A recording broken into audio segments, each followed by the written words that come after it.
Water, essential for life, is being threatened by a growing crisis: pollution. Water pollution occurs when harmful substances, often industrial toxins, contaminate bodies of water such as streams, rivers, lakes, and oceans. These toxic chemicals degrade water quality, making it dangerous for both humans and the environment. Industries like construction, mining, manufacturing, and agriculture play a major role in this crisis. Through their processes, they produce toxic substances such as heavy metals and solvents. These pollutants are highly detrimental to ecosystems, animals, and human health. Vulnerable groups, including children, the elderly, and pregnant women, are especially at risk. Children with their smaller airways are more susceptible to inhaling these harmful chemicals, leading to greater health consequences.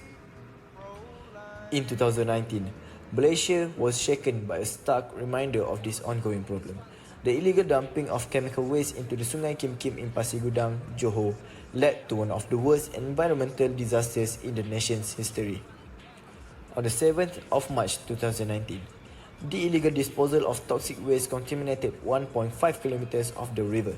The resulting pollution wasn't just confined to the water, it released dangerous gases into the air, affecting the health of thousands, including school children and nearby residents. The pollutants identified included ethyl benzene, toluene, xylene, d-limonene, and benzene, chemicals notorious for their severe health impact. As hospitals filled with victims of the toxic exposure, the government launched a massive cleanup operation. The cost? A staggering 6.5 million ringgit. But this was only the beginning.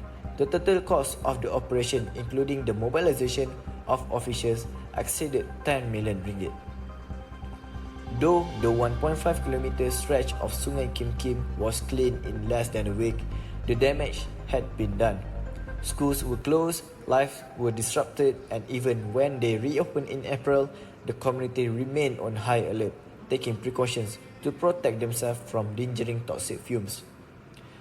The disaster serves as a sobering reminder of the dangers posed by industrial pollution. As we continue to develop and expand, the need to protect our environment and ourselves has never been more critical. Water is life, and protecting it is our responsibility. Water pollution is not just an environmental issue, it's a human issue. The story of Sungai Kim Kim is one of many, but it reminds us that with action, we can begin to heal the damage. The question remains, how far are we willing to go protect this precious resource for future generations?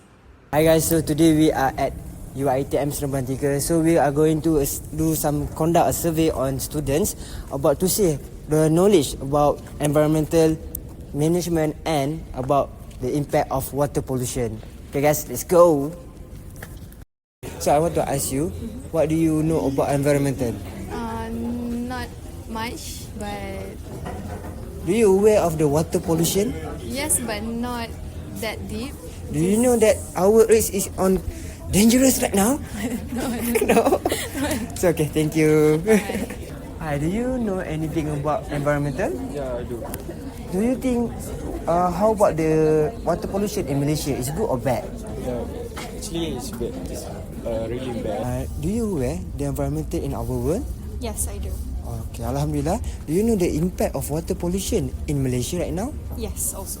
So it's quite good or bad? It's quite bad. I see that. Hi guys, thank you. Hi, do you aware the environmental in our world right now? Yes, Yes. Do you think the water pollution in our Malaysia right now is good or bad? I think it's a bad. It's bad. Okay guys, thank you. Bye. So in the Sungai Kim Kim tragedy, it was reported that around 5,039 people were affected.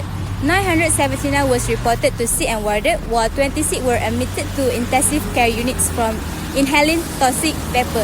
Since the Sungai Kim Kim was contaminated with a chemical pollution, the chemical can produce an unpleasant odor and also can make people who inhale the smell to be suffocated and cannot breathe well.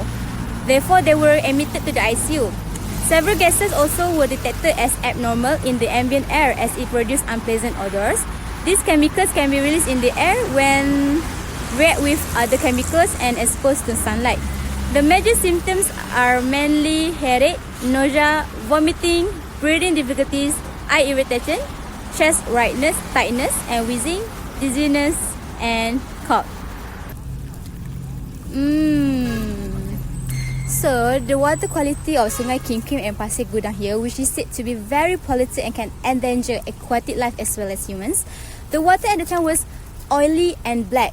The surface of the water technically was covered with the chemical contaminated. The results in polluting water sources, poisoning wildlife and creating toxic sites which aren't suitable for animals or human habitations. The quality of Sungai Kim Kim, which is said to be categorized as Class V, which is the lowest class in the water level. Okay, which means Class V is the most contaminated and not suitable for use. The rate of biochemical oxygen demand was influenced by organic pollutants and ammonia. Therefore, the river was not suitable for any habitat in order to use or live. So, environmental fate of chemicals, release and reaction of chemicals. The fate of hazardous chemicals such as aeroklin and aerochlamide is largely determined by their release and interaction with the environment.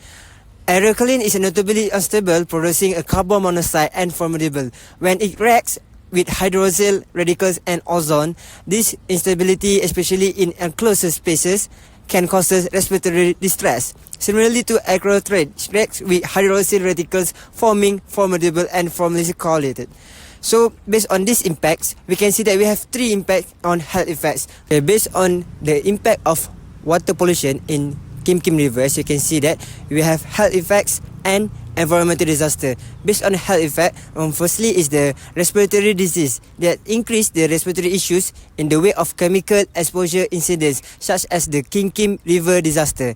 Respiratory symptoms have been prominent. The majority of children affected experience shortness of breath, retinitis, asthma, flare-ups and drive cough to the formidable and benzene exposure, as you can see that.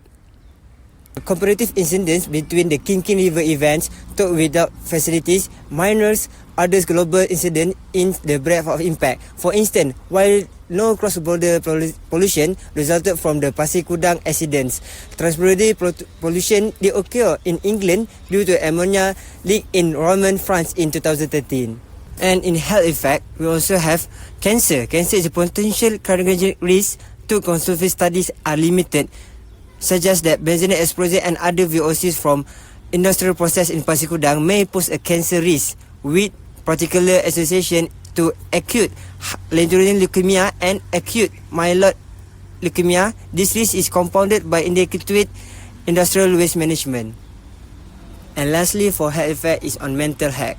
Children affected by the Pasir Gudang incident reportedly exhibit anxiety and post-traumatic stress disorder (PTSD) symptoms due to media influence, lack of support, and chemical exposure stress. Generalized anxiety and depression are common post-disaster, with 30 to 40% of direct victims experiencing PTSD symptoms. These mental health issues, such as somatic symptom disorder (SSD), often overlap with physical symptoms, indicating a stress-related response involving both the autonomic nervous system and hormonal pathway. The vulnerable in children, while specific PTSD cases were not documented in children flowing the Pasir Gudang Kim Kim River, research indicate they are vulnerable to delay stress reactions, potentially surfacing between 3 to 12 months post-incident. That's all for me. Thank you.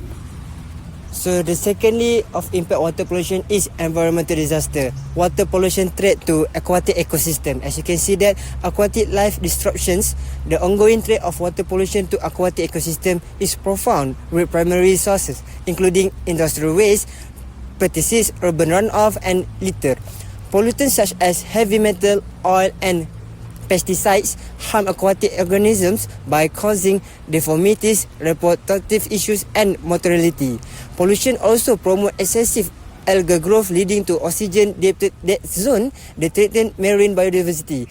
The impact of aquatic habitats, chemical pollutants facilitate the growth of bacteria and algae, displacing the native vegetarian and destabilizing fragile ecosystem, these disruptions create imbalance that threaten the survival of larger fish species, ultimately impacting the ecosystem resilience and balance. Lastly, for the environmental disaster, as we can see that the economic cost for the rehabilitate of the water quality for the government to spending to repairing the water in the river in the Kim River is very many costing.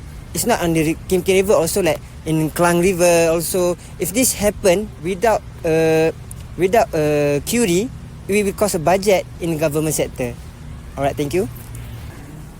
The incident of Sungai Kim pollution crisis has brought attention to environmental and regulatory concern in Malaysia, sparking discussion on waste management policies, environmental enforcement and the need for stricter penalties for pollution-related offences. Enacting stricter environmental regulation to control hazardous waste disposal and pollution may include increasing the frequency of inspection at industrial sites, imposing severe penalties and promoting community awareness and engagement on violators.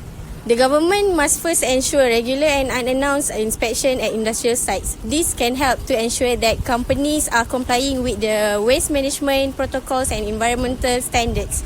Routine inspection by specialized environmental officers allow identifying potential hazard before they escalate into serious environmental incidents. Next, imposing severe penalties in deter environmental violation also play a crucial role in this issue. In this case, critics suggest that Malaysia's existing laws such as the Environmental Quality Act 1974 and the Water Services Industry Act may require updates to ensure greater preventive measures, like the United States, which has laws such as Comprehensive Environmental Response, Compensation and Liability Act. Under this law, responsible parties must cover cleanup costs and can face high liabilities. Lastly, to make this effectively implemented through all the community levels, the government must ensure to promote community awareness and engagement that revolves around this environmental issue. Educating the public on environmental protection, signs of pollution and reporting channels for suspicious activities can empower communities to take part in environmental safeguarding. The government can also try collaborating with environmental organizations and communities as it bolsters enforcement efforts. Environmental NGOs, community groups and other stakeholders can assist in monitoring local industries' activities and enable more effectively monitor, prevent and address pollution risks. To wrap things up, the tragedy at Kim River has to be the wake-up call to the industries, society and the government of the danger and effect from the pollution. This study identified the effect of the pollution and also the solutions to conserve and improve the quality of the river. These studies suggested several ways for the government, such as increasing the frequency of regular inspections at the industrial areas to ensure the factories are not neglected in disposing their waste.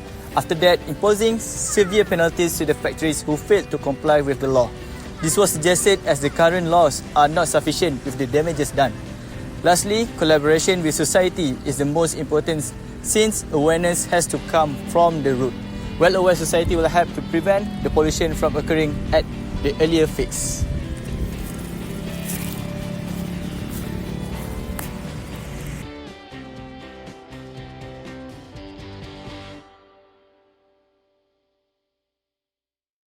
Pose with the fans.